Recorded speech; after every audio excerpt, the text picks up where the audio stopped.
Youpi, bonsoir à toutes et à tous. Grâce à Midreshet Yuda Manito, on a le plaisir d'écouter le Rav Eitan Fison à quelques jours de l'Akba Omer. Je crois que c'est le thème que tu veux développer avec nous ce soir. Bechavod. Exactement, Erev Tov, les Koulam, Erev Tov, les Koulam. Et effectivement, on va parler un petit peu de l'Akba Omer. Mais avant d'arriver à l'Akba Omer, avant de parler de l'Akba Omer, eh bien, il faut qu'on parle un petit peu de Omer tout court. Et lorsqu'on parle du Homer, alors je pense qu'aujourd'hui, on va dire des choses que tout le monde sait. On va rien dire d'extraordinaire, mais je pense qu'il est fondamental de les rappeler. La période du Homer est une période de joie. Une période de joie. Usfartem lachem mimachorat ha-shabbat, miyom eviachem et omer ha-tenufa, sheva shabbatot temimot tiena. Nous avons une mitzvah dans la Torah de compter les différents jours du Homer.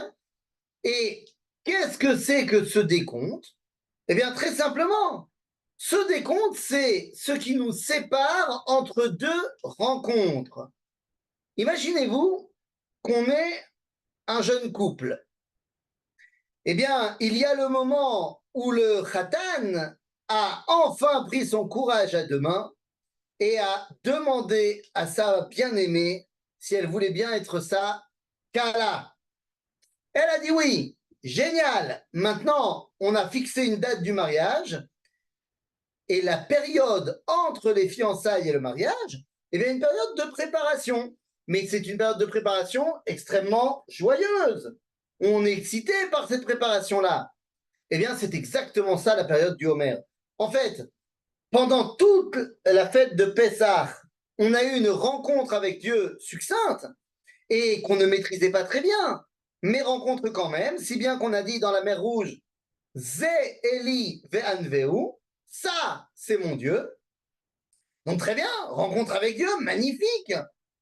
Mais après la rencontre, Dieu nous a dit, bon ben alors voilà, on s'est donné une date pour se retrouver, Mahamad Arsinaï, vous avez un petit peu de saleté à nettoyer, préparez-vous, et nous avons 49 jours pour nous préparer. Donc si vous voulez, la période entre Pessah et Shavuot est une période de joie, d'excitation. On se prépare à retrouver notre bien-aimé sous la roupa. C'est magnifique. Et c'est pourquoi le Ramban, Rabbi Moshe ben Nachman, va nous expliquer dans son commentaire de la paracha de Hémor, là où on va nous parler des versets du Homer, eh bien le Ramban va nous expliquer que la période du Homer, c'est Chol HaMoed Echad Gadol. C'est un grand Chol HaMoed. Donc c'est joyeux, c'est beau, c'est grand, c'est bien. Et d'ailleurs, plein de lois que vous connaissez durant le Homer ne sont pas dues à un deuil, mais sont dues à Chol HaMoed. On n'a pas le droit de se marier durant le Homer. Ben oui, c'est normal, parce qu'on ne se marie pas à Chol HaMoed. On n'a pas le droit de se raser à Chol HaMoed, pendant le Homer. Ben oui, c'est normal, parce qu'on ne se rase pas pendant Chol HaMoed. Donc c'est une période de joie, cette période du Homer. Et j'allais dire même, c'est une période de joie Deoraita. C'est-à-dire quoi Deoraita? Ça devient la Torah. Alors comment? Eh ben, même quand j'éternue, la caméra, elle va dans tous les sens. Alors comment est-on arrivé à une période de deuil? Maintenant, je sais très bien ce que vous allez me dire. Je sais très bien que vous allez me parler des 24 000 élèves de Rabbi Akiva. Et j'aimerais tout de suite qu'on mette les points sur les Y. D'accord? En 1951, si je ne me trompe pas, il y a eu la loi qui est passée dans l'État d'Israël pour mettre en place Yom HaShoah. Top? Yom HaShoah. Lorsque la loi est passée, ça a fait bondir des gens au sein du gouvernement. Qui étaient les gens qui ont bondi? Les religieux. Et d'ailleurs, pas que dans la Knesset, mais également à la Rabbanout. Ça a bondi. Pourquoi ça a bondi? Ben, pour une raison très simple. Parce que la date proposée était le 27 Nissan. Ah oui, mais non, mais on ne peut pas faire ça le 27 Nissan. C'est pas possible. D'ailleurs, vous savez bien pourquoi on a décidé de mettre Yom HaShoah le 27 Nissan. Ça, je pense pas qu'on en a parlé cette année, mais enfin, vous le savez. Oui, tout le monde le sait. Pas besoin de redire. Non? Non, j'ai pas besoin de redire ou non, vous savez pas? Pas besoin de redire. Alors, je vais redire quand même pour ceux qui osent pas ou alors qui ont le micro fermé. Lorsqu'ils ont voulu mettre en place Yom HaShoah, ils voulaient ça, mêler ça avec Yom HaShoah vers Gvura. Donc, quelle a été l'action gvouratique par excellence de la Shoah? Eh bien, c'était la révolte du ghetto de Varsovie. Donc, ils voulaient mettre ça en place au moment de la révolte du ghetto de Varsovie. Le problème, c'est qu'en date juive, en date hébraïque, la révolte du ghetto de Varsovie, ça commence le soir du Seder. Enfin, l'après-midi avant le soir du Seder et le soir du Seder. Donc, ça aurait été compliqué d'instaurer un Yom HaShoah le soir du Seder. Même la veille de Pessah, ça n'aurait pas passé. Donc, qu'est-ce qu'ils ont dit? Ils ont dit, bon, ok, mais attendez, en fait, la révolte du ghetto de Varsovie, elle a commencé le 19 avril. Il se trouve que le 19 avril 43, c'était le 14 Nissan, l'El Seder. En 1951, ils ont regardé dans le calendrier, ça tombe quelle date? Le 19 avril. Et ils ont vu que ça tombait, boum, le 27 Nissan. Et donc, ils ont déterminé Yom HaShoah le 27 Nissan. Bon, d'accord, très bien, mais alors pourquoi les rabbins, ils ont bondi? Parce qu'ils ont dit, on est en Nissan, on n'a pas le droit de faire du recueillement, du deuil dans le mois de Nissan. Et c'est vrai, c'est marqué dans la halakha. C'est un mois de Géoula. Ouais, mais alors attends. Alors comment ça se fait que ça ne te dérange pas que le début de la Velout de Sfirat HaOmer que tu as décrété, elle commence en Nissan? Le Homer commence le lendemain de Pessah. Donc la première semaine, c'est pas de la Velout parce que c'est la fête de Pessah. Mais après, le 22, 23, 24, 25, 26, 27, 28, 29, 30, Nissan, 9 jours. T'es en Velout en Nissan. Alors, j'ai pas compris. La Velout pour 24 000 mecs qui ont chopé le corona ou un rhume ou une grippe, ça marche. Mais faire un jour de recueillement pour 6 millions de juifs qui ont été tués dans la Shoah, ça marche pas. En fait, pourquoi je vous dis ça? Pour jeter et faire tomber le voile sur cette histoire de la Velout de Sfirat HaOmer. On a dit que c'était une période de joie. Pourquoi est-ce devenu une période de deuil? Alors, vous avez entendu parler, on l'a déjà dit certainement dans plein de cours, que c'est à cause des élèves de Rabbi Akiva. Mais moi, mon problème, avant qu'on arrive dans les textes du Talmud, on est venu pour parler de l'Akba Omer. On n'est pas venu pour parler que de la Havelout de Sfirata Omer. C'est quand la première fois qu'on entend parler de l'Akba Omer dans la littérature rabbinique? Alors voilà une question qu'elle est bonne. Depuis quand on fait l'Akba Omer? Eh bien, la première source que nous avons va se trouver au XIIe siècle. Au XIIe siècle. Au XIIe siècle, nous allons avoir un livre qui s'appelle Sefer HaManhig, Siman Lamedvar, qui a été écrit par Avraham ben Nathan Ayarchi.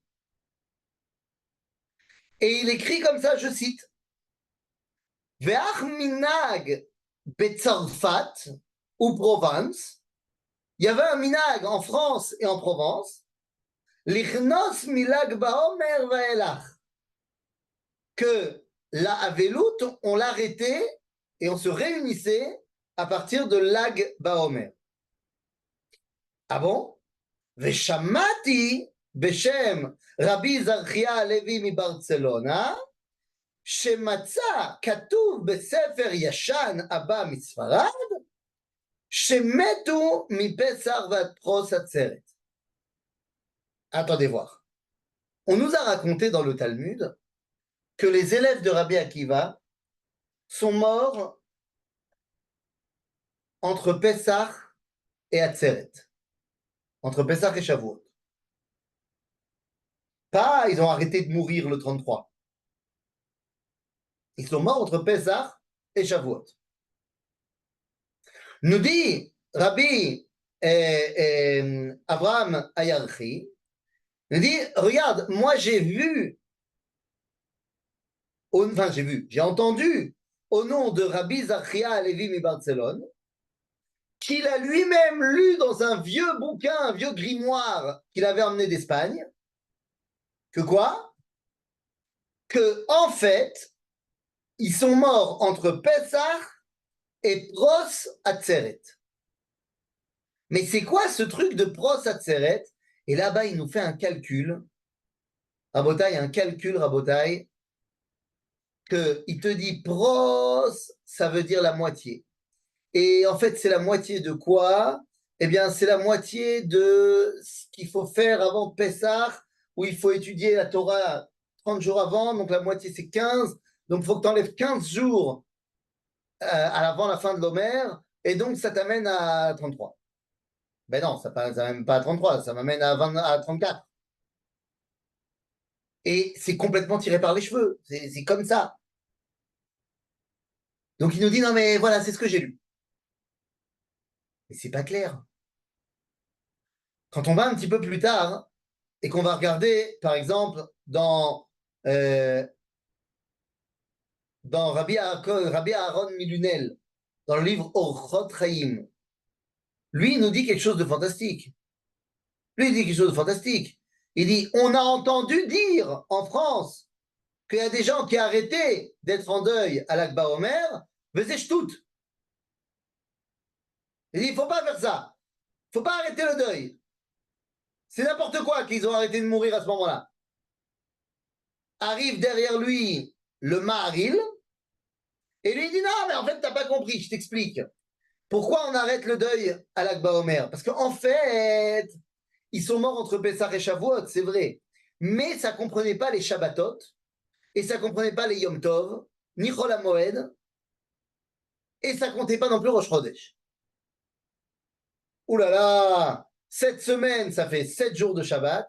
On a 6 jours de Chol HaMoed et Yom Tov, ça te fait déjà 13 jours. Et on a 14, le 14e jour, c'est Rosh Chodesh, Nissan, et ensuite Rosh Chodesh Iyar, et ensuite Rosh Chodesh Sivan. Donc, dans ces moments-là, ils ne mourraient pas. Donc, ça veut dire qu'en fait, ils sont morts que 32 jours sur les 49. Donc, comme ils sont morts que 32 jours, eh ben, on est en deuil que pendant 32 jours. Mais n'importe quoi. Je veux bien qu'ils soient morts que 32 jours, mais ce n'est pas les 32 premiers jours. Non, mais c'est les Zecher. Bon, les amis, tout ça pour nous dire pour l'instant que d'abord, je ne sais pas pourquoi on a réussi à transformer une période de joie en deuil. Et deuxièmement, c'est quoi cette histoire qu'à l'Akba Omer, on arrête d'être en deuil? Si déjà il y a un deuil, c'est jusqu'au bout. Rabotai, venez, on rentre dans le vif du sujet. Si vous me dites que parce que les élèves de Rabbi Akiva ont chopé une épidémie, alors on est en deuil, alors on n'a rien compris à ce que c'est l'Akba Omer. On s'en fiche complètement de l'épidémie. D'autant plus que semble-t-il qu'elle n'a pas eu lieu. Ou alors qu'elle était mineure. Qu'est-ce que je veux dire par là? Il y a eu le corona il n'y a pas si longtemps, et il y a plus de 24 000 juifs dans le monde qui sont morts du corona. On n'a pas entendu les rabbins faire maintenant des grandes périodes de deuil. Pendant la peste noire en Europe, des dizaines et des dizaines de milliers de juifs qui sont morts. Moins que les goïms, mais morts quand même. Et on n'a pas vu mettre en place des journées de deuil à cause de ça. Donc on ne met pas en place un deuil parce qu'il y a des gens qui sont tombés malades. D'autant plus que, individuellement parlant, ces élèves de Rabbi Akiva, ils ne sont pas au top. Puisqu'on nous dit que l'onagou kavod zebazé. On nous dit qu'ils sont morts, mi pene l'onagou kavod zebazé. Ribono shel olam. Mais qu'est-ce que je m'en fous que tu sois l'élève de Rabbi Akiva? Et qu'est-ce que je m'en fiche que tu sois quelqu'un qui connaît tout le Talmud par cœur? Si t'es pas un mec bien, à quoi ça m'avance? La Gemara nous dit, dans le traité de Yevamot à la page 62, que les fameux élèves de Rabbi Akiva sont morts mita ra'a. Mita ra'a. Une mauvaise mort. C'est quoi une mauvaise mort? Je ne sais pas. La Braïta, qui a été écrite en 200, 220, donc 70 ans après les événements, nous dit qu'ils sont morts d'une mauvaise mort. Après cela, nous avons 300 ans plus tard un Amora qui s'appelle Rav Nachman. Et Rav Nachman, il te dit, c'est quoi la mauvaise mort? C'est Askara. Ça s'appelle Askara. Pas une Azkara, Askara. Ok, je ne sais pas ce que c'est.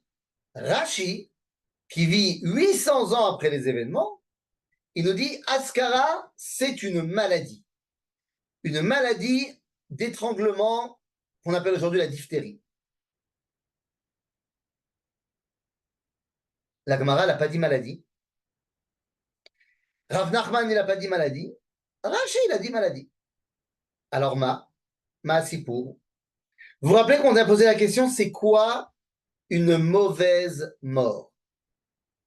Eh bien, le Talmud, cette fois, dans le traité de Sanhédrin, à la page 59, va nous dire, dans un autre contexte complètement, quand un juif est condamné à mort par le tribunal rabbinique, par le Sanhédrin, disons qu'un juif est condamné à mort, est-ce que entre le moment où il est condamné et le moment où on va exécuter, est-ce qu'on doit continuer à se comporter avec lui en faisant Ve'ahavta l'ereacha kamocha?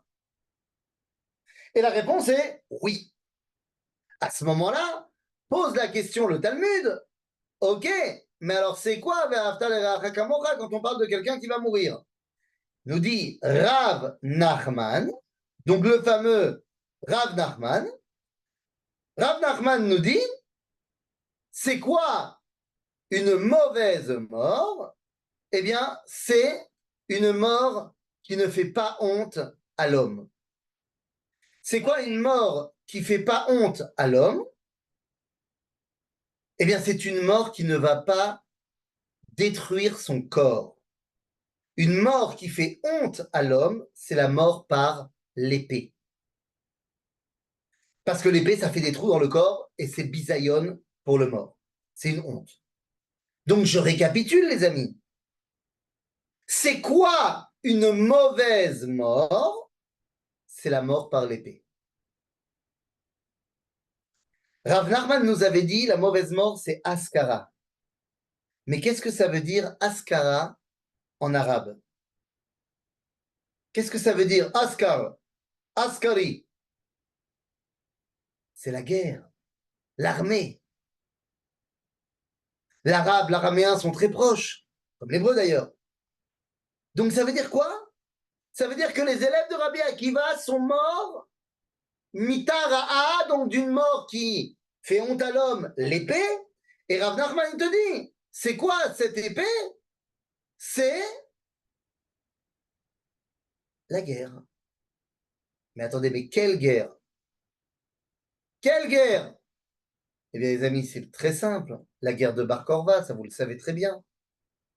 Les élèves de Akiva sont morts à la guerre de Bar Korva. De toute façon, il n'y a pas 36 solutions.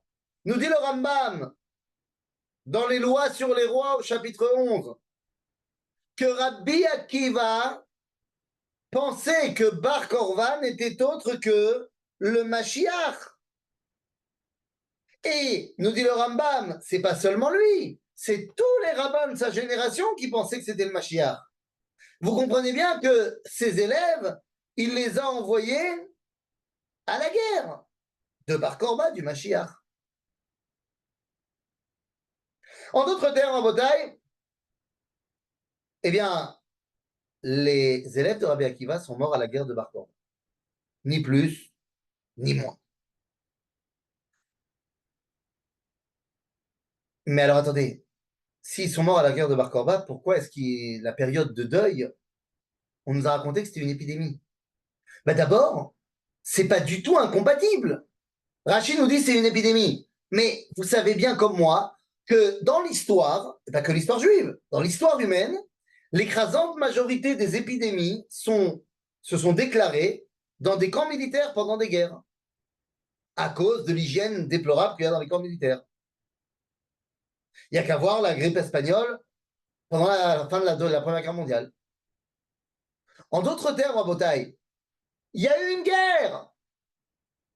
Et dans cette guerre-là, sont morts pas 24 000 élèves de Rabbi Akiva, mais bien plus.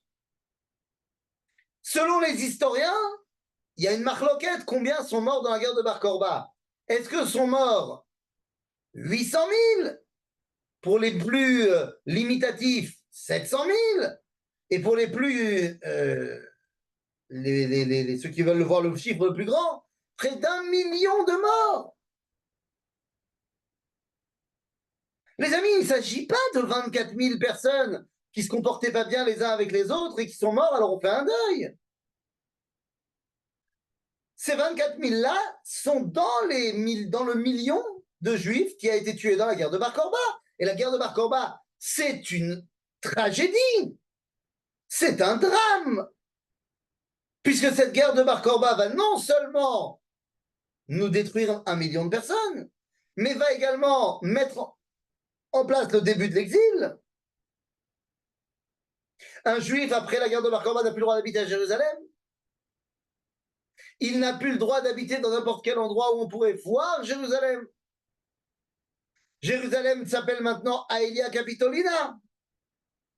Et la terre d'Israël ne s'appelle plus la Judée, mais bien Palestina. Tous les problèmes qu'on a aujourd'hui à cause de Bar Korba, de la guerre de Bar Korba, pas à cause de lui. La guerre de Bar Korba, elle dure 3 ans. La première année et quart, on gagne. Et finalement, une fois que l'empereur Adrien fait venir 14 légions, c'est énorme. Une légion, c'est près de 20 000 hommes. Après avoir fait venir 14 légions, eh bien, il réussit à nous battre. C'est terminé.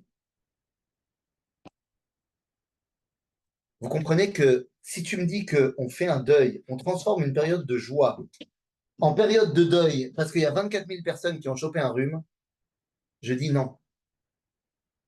Mais si tu transformes une période de joie en période de deuil parce que l'exil a commencé, parce qu'on a perdu 1 million de morts, parce que l'espoir de l'indépendance d'Israël semble être réduit à néant, alors là, je dis ouais, effectivement, là, il y a quelque chose à faire. Là, il y a une raison pour laquelle on fait le deuil. Mais à ce moment-là, pourquoi on arrête ce deuil à l'Akba Omer? Ça ne veut rien dire qu'ils ont arrêté de mourir à l'Akba Omer. Comme on a dit, la guerre, elle dure 3 années. Cette période du Homer, cette période où finalement on va faire le deuil, c'est simplement parce que c'est la fin de la guerre de Bar Korba et la chute finalement de Bétar. Finalement, la chute de Bétar. Eh oui, parce que nous dit la Mishnah dans Masechet Ta'anit, c'est chez Betisha Be'av Nafla Bétar. Nachon, la fin, c'est à Tisha B'Av. Mais quand est-ce que les derniers combats ont commencé? À partir de Pessah de la dernière année.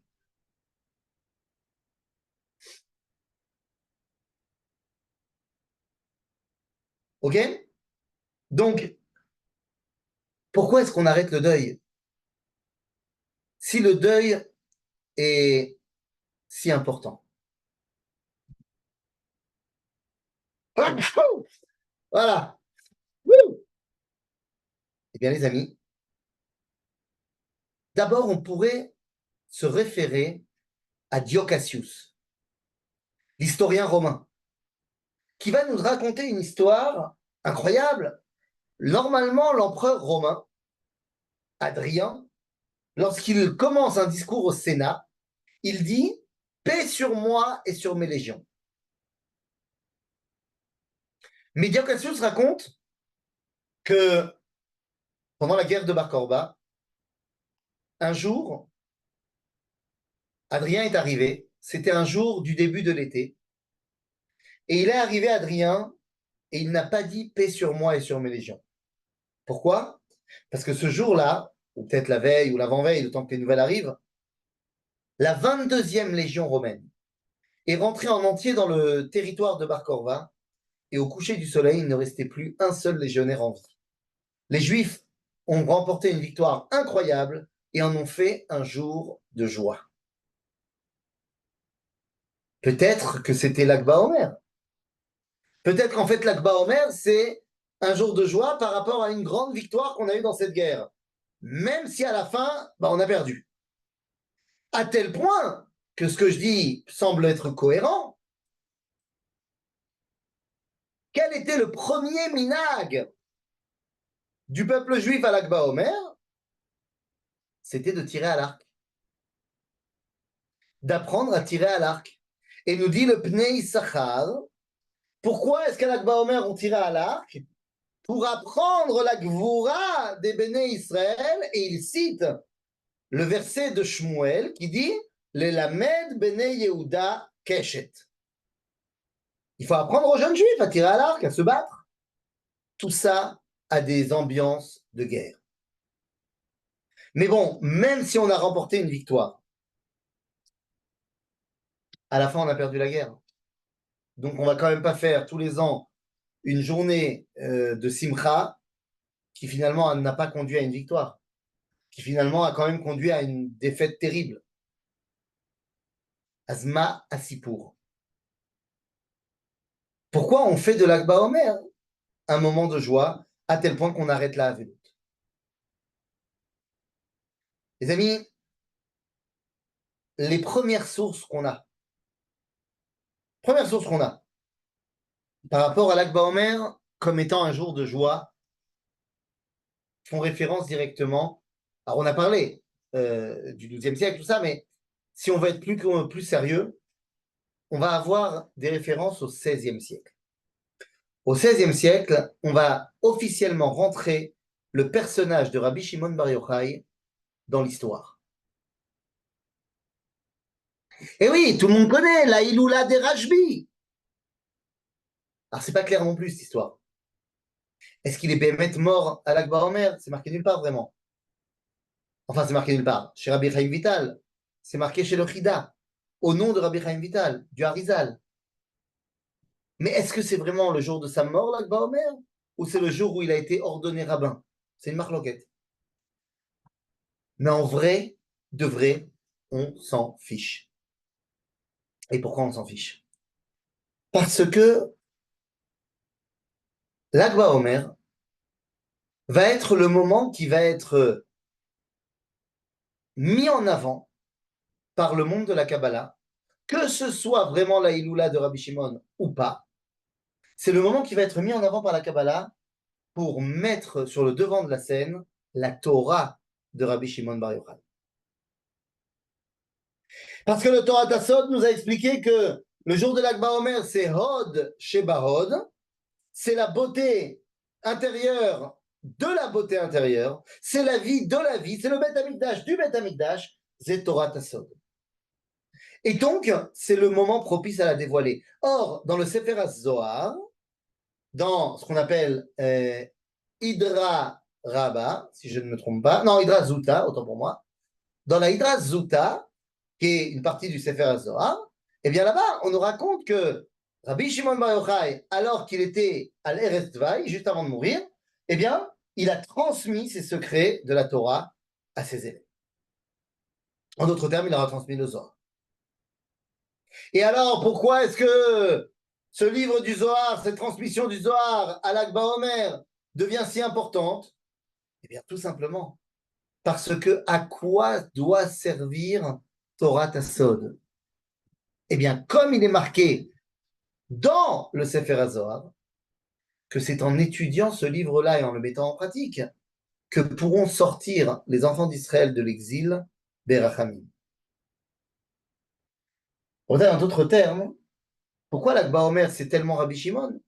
Parce qu'en fait, vous avez compris que la problématique du Homer, qui est devenu un moment de deuil, c'est parce qu'on a raté l'opportunité de sortir d'exil. On a tenté de sortir de l'exil des Romains et ça a raté. La Torah de Rabbi Shimon. C'est cette Torah qui va nous permettre, le jour venu, de son point de vue, de sortir d'exil. C'est ce que nous dit Rabbi Shimon, De'aun sifra besefer ha-Zohar, Yitzun Israël bin Galuta berachame. Mais c'est également ce qu'on peut retrouver dans la Mishnah de Pirkei Avot, où là-bas, on nous dit que Aftalion, Shmaya et Aftalion, qui était Nessia Sanhedrin et Avbeddin, ils ont dit cette phrase, Chachamim, Hizaharu bedivrechem, Shema tachovu chovat galut. Chachamim, on pourrait traduire, faites attention à ce que vous dites, sinon vous partirez en exil. Oui, mais on peut dire aussi, Chachamim hizaharu, mettez le Zohar dans vos paroles pour que vous puissiez sortir d'exil. Torah Sod, Torah Zohar, voit l'exil comme dans le Tanakh, comme étant la pire malédiction possible. Et donc voit dans la sortie de l'exil la recherche ultime du Ham Israël. Bon, alors d'accord, c'est bien beau ce que tu dis, M. Fison, mais est-ce que ça s'est réalisé dans les faits? Et les amis, dans les faits, qu'est-ce qui a amené au retour du peuple juif en Eretz Israël? Qu'est-ce qui a amené à ce que ça marche? Eh bien, c'est très simple. On a l'habitude de commencer l'histoire du renouveau sioniste avec Herzl. Ceux qui sont un peu plus érudits disent non, ça commence pas avec Herzl, c'est la Aliyah Rishona. Aliyah Rishona, 1882. Non, non, non, non, c'est déjà un peu avant Chovevet Zion. Mais non, ça commence bien avant. C'est d'abord le Gaon de Vilna qui envoie ses 800 élèves. C'est le Baal Shem Tov qui envoie Rabbi Israël Mishklov, Rabbi Menachem Mevitebsk. C'est avant eux Rabbi Yehuda Chassid qui vient avec 3000 personnes. On va avoir des rabbanim qui ont une particularité, qui sont Chachmei à Kabbalah. Que ce soit le Baal Shem Tov, le Gaon de Vilna, Rabbi Yehuda Chassid, Rabbi Yechiel de Paris, un peu plus tôt, qui vient avec la Aliyah des 300 rabbins. On la connaît pas celle-là. Ces rabbins-là qui ont étudié Torah Tassod, ils disent faut qu'on parte, faut revenir en Israël. Ils reviennent en Israël.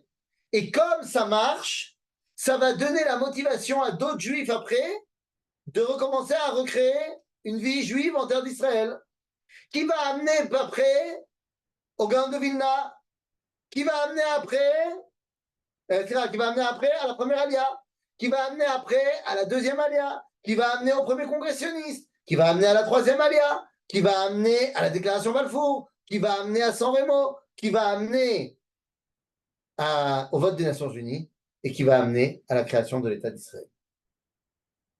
En d'autres termes, ce n'est pas une blague. C'est lorsque il y a des chachamim qui sont assis au fin fond de l'Ukraine, de la Lituanie, du Maroc, de je ne sais où, parce qu'il ne faudrait pas oublier non plus la Aliyah au tout début du 19e siècle, la Aliyah des Juifs du Maroc, qui viennent aussi en Eretz Israël. Mais Kitsour, c'est parce qu'il y a des Juifs qui étudiaient au fin fond de leur chez eux Torah Tassod que finalement, eh bien, on est sorti d'exil. Donc l'Akba Omer, c'est quoi?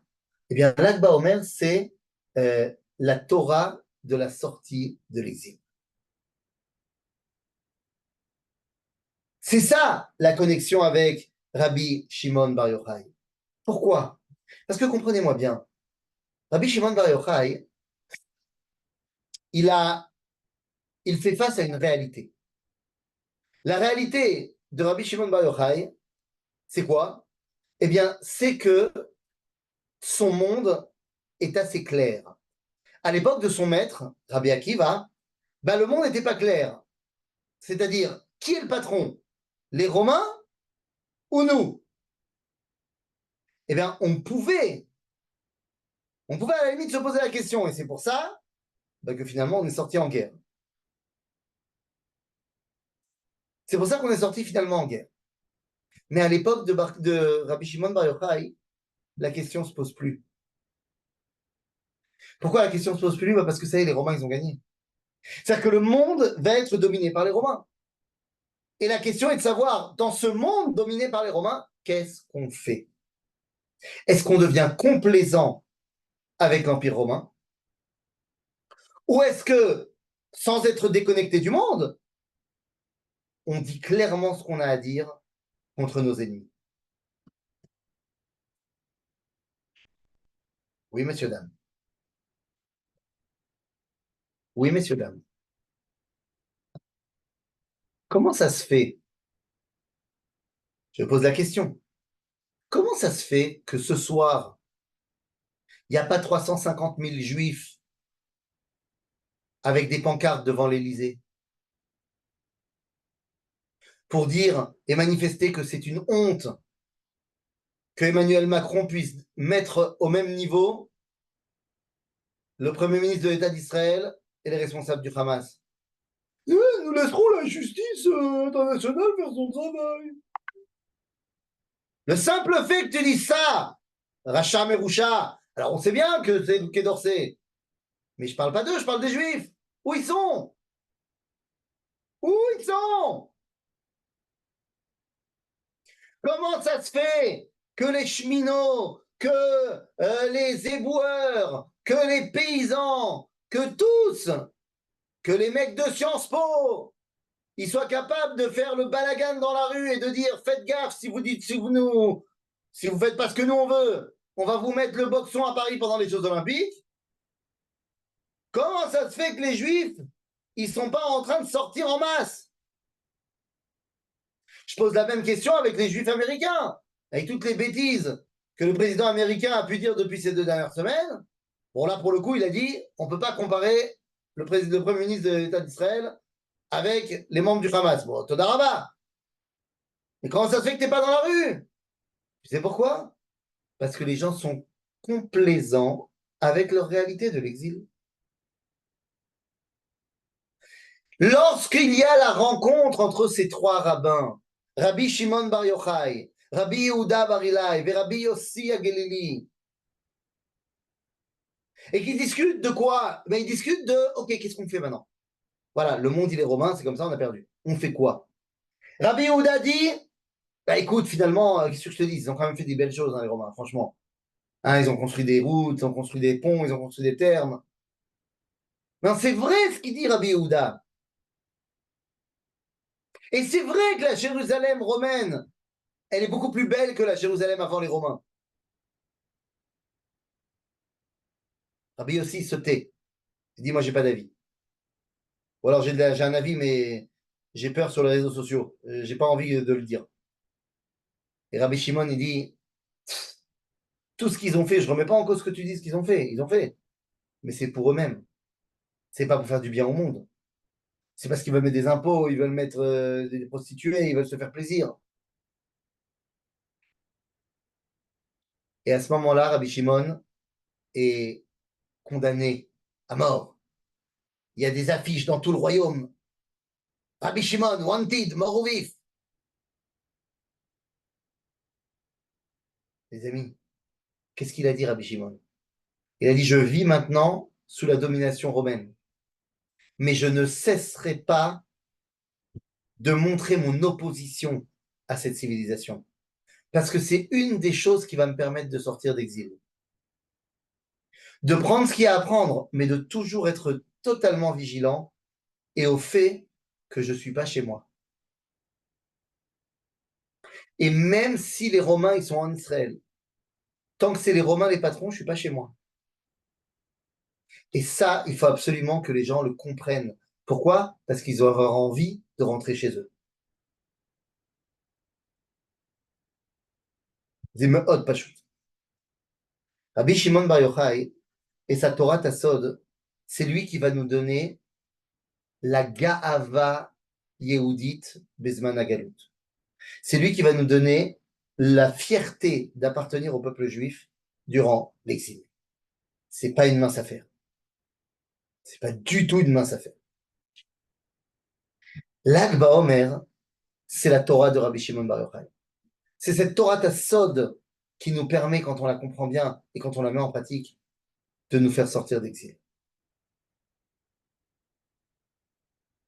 Et ainsi, le Rav Kook, comme je l'ai dit ce matin dans les vidéos que j'ai envoyées, le Rav Kook nous dit que la Gvoura officielle, claire, des élèves de Rabbi Akiva et des autres soldats d'Israël, j'ai vu d'ailleurs, incroyable, il faut que je trouve ça, où est-ce qu'on peut acheter ça. J'ai vu passer une pub comme quoi il y avait maintenant des, vous savez, des petites figurines comme des jouets Action Man, tout ça, mais Sidrat Giboré Israël. Genre, ils ont fait des petites figurines pour jouer pour les enfants, mais de soldats de Tzahal. Alors, on a tous, enfin, nous les garçons, on a tous joué avec des petits soldats, toujours. Mais là, c'est des soldats de Tzahal. C'est beau, c'est classe. Donc, évidemment, que nous dit le Rav Kook, la Gvoura, la vaillance, la puissance des soldats de Rabbi Akiva et de Bar Korva vont aller de pair avec la Gvoura cachée des Koché à Keilot. De qui on parle? On parle des croisades. À l'époque des croisades, donc 1000 ans après Bar Korva, il va avoir la première croisade et il va avoir la destruction des communautés de Shum. Shum, c'est-à-dire les initiales de Speiza, Magenza et Varmenza. Worms, Mayence, Spira, les communautés de la vallée du Rhin. Les chrétiens sont arrivés, ils leur ont dit convertissez-vous, on vous tue tous. Et ils ont accepté de mourir pour garder leur identité.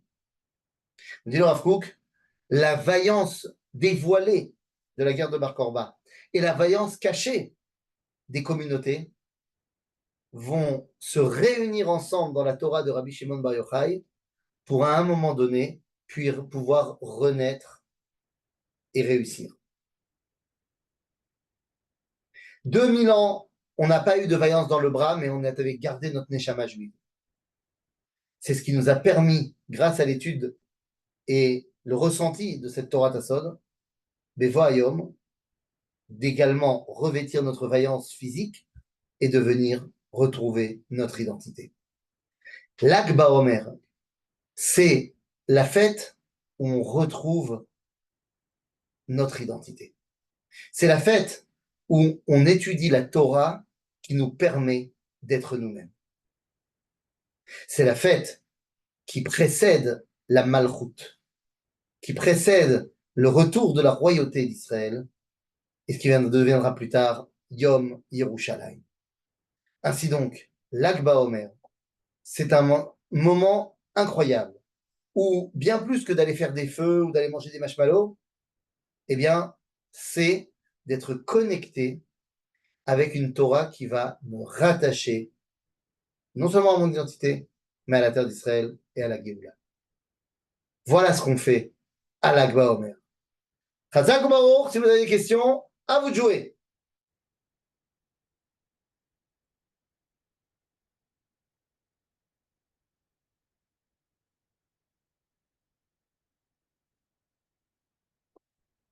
Je ne sais pas si vous n'avez pas de questions jamais ou si.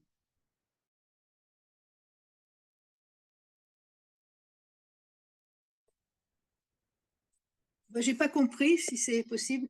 Oui. Pardon, voilà. Oui. Vous avez parlé que la guerre, elle a duré 3 ans.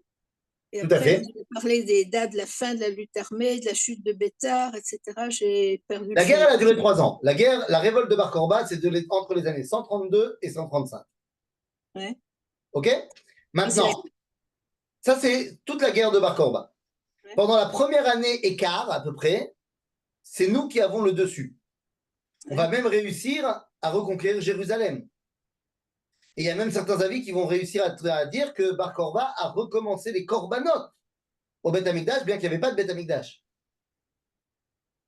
Mais au bout d'un an et quart et des défaites successives des troupes romaines, le Sénat et l'empereur envoient, alors qu'il n'y avait que 4 légions au départ en Israël, ils envoient encore 11 légions. Donc une fois que les Romains arrivent avec... ils envoient encore 10 légions. Une fois que les Romains arrivent avec 14 légions à Jérusalem, ça devient compliqué et on commence à perdre la guerre. Les derniers combats, les derniers mois de combat, où on va petit à petit se réfugier à Béthar, qui va être notre dernier bastion, eh bien, ça va être de Pessah à Shavuot. Ça va être les derniers grands combats la 3e année. Après Shavuot, tout le monde se réfugie à Béthar. Et entre Shavuot et Tisha B'Av, les gens sont à Béthar. Il y a le siège de Béthar et finalement la chute de Béthar à Tisha B'Av. Et c'est la fin de la guerre de Bar-Korban. Ok, merci Donc, si vous beaucoup. voulez, quand il a fallu donner une date pour le deuil de cela, ben, on a fait la date entre Pessah et Shavuot. Ok, merci beaucoup. De rien beaucoup. On peut dire aussi qu'on a un autre moment de joie où on a coupé le deuil avec Yom HaAtzmaut, la guerre de Alors, l'indépendance. effectivement, bien sûr. C'est pour ça d'ailleurs que je citerai ici mon maître, le Rav Cherki, qui disait que peut-être qu'il est temps d'annuler le deuil de Sfirat HaOmer, de ramener Sfirat HaOmer à ce qu'il était à l'origine, une période de joie. Puisque Yom HaAtzmaut, c'est là où on a réussi, là où nos ennemis, là où nos ancêtres ont échoué. Alors, là où il y a un bémol, c'est que la grande raison morale qui nous a fait échouer, c'était l'onahagu kavod zebazé sinatrina. Je ne sais pas si on a tout corrigé à ce niveau-là aujourd'hui. Même si on est vachement moins problématique qu'à l'époque, je ne sais pas si on a vraiment terminé de corriger nos problèmes à l'intérieur du peuple juif. Mais, quelque part, c'est sûr que les journées de joie, comme Yom HaAtzmaut, comme Yom Yerushalayim, c'est sûr que tu ne dois pas être en deuil. Il serait peut-être intéressant, en fait, ça marquerait peut-être plus de faire un jour de deuil pour cette bataille de Bar Korba plutôt que De toute la période.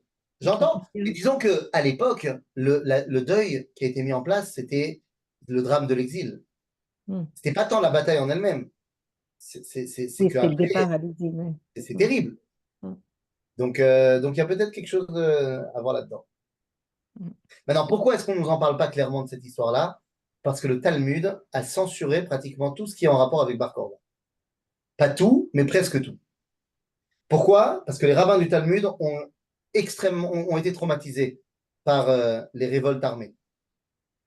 Et donc, on ne veut pas en parler.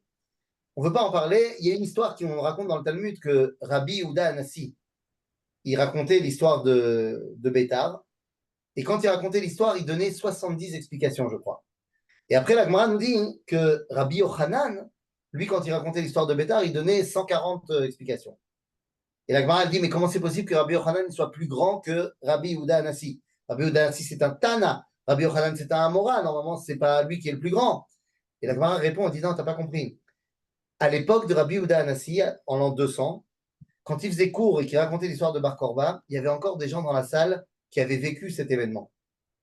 Ils avaient 10 ans à l'époque et maintenant ils en ont 80. Et donc, plus Rabbi Yehuda Hanassi parlait, plus il se mettait à pleurer. Et donc, il s'arrêtait de parler, pas parce qu'il n'avait plus rien à dire, mais parce qu'il voyait tout le monde dans la salle en train de pleurer et laisse tomber.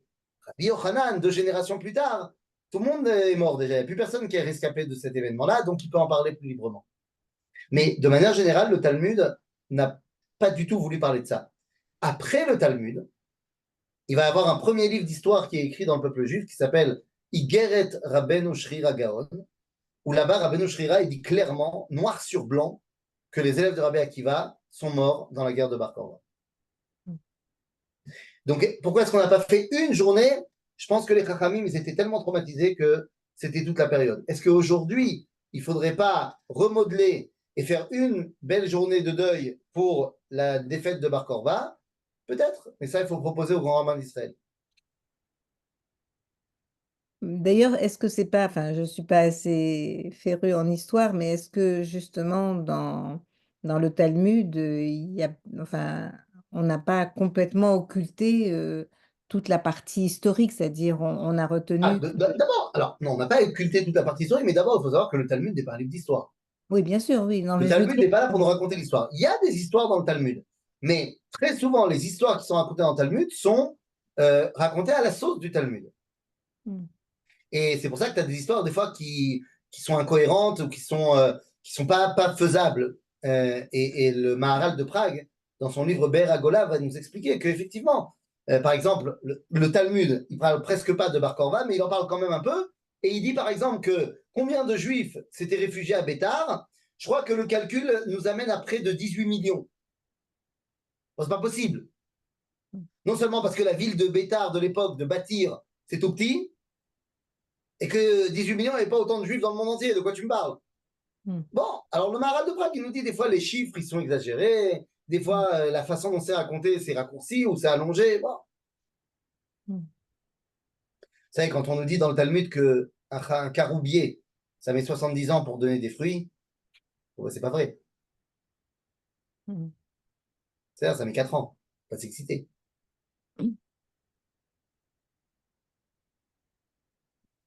Merci. De rien. תודה רבה.